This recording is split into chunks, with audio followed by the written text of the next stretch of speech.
पांचटी श्रेणी पर जड़े शिक्षक स्कूल ताला पकाइले गाँ लोक। संबलपुर जिला रेढ़ाखोल ब्लॉक त्रिवणपुर पंचायत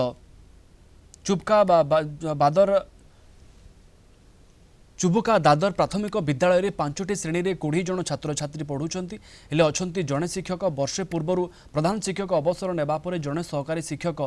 समस्त दायित्व तुलाउछंती एबे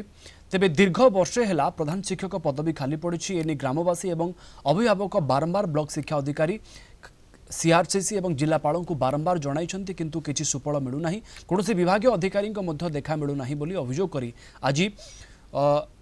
चुबुका दादर ग्रामवासी एवं ग्रामवासी सहित अभिभावक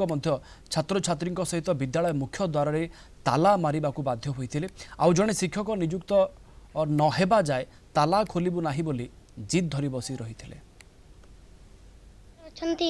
पाठ पढ़ा भल होनी आ गोटे मास्टर देले आमे पाठ पढ़ा भल हम पाठ पढ़ा असुविधा होची। जे प्रधान शिक्षक थिले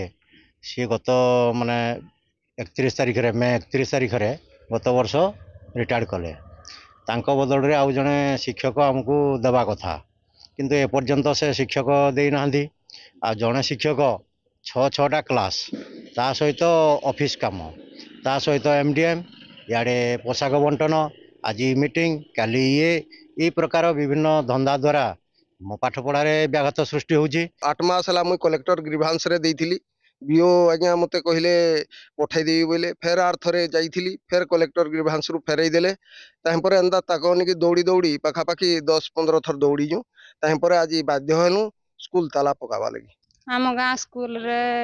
मास्टर नहीं आज्ञा जाड़े गले ऑफिस गले छुआ मैंने हो हाला होती दायित्व बोली कहीं नहीं हेतिलाई आज्ञा देवा दरकार ताला मारिना ठिया है जो छुआ मैंने बाहर बसी।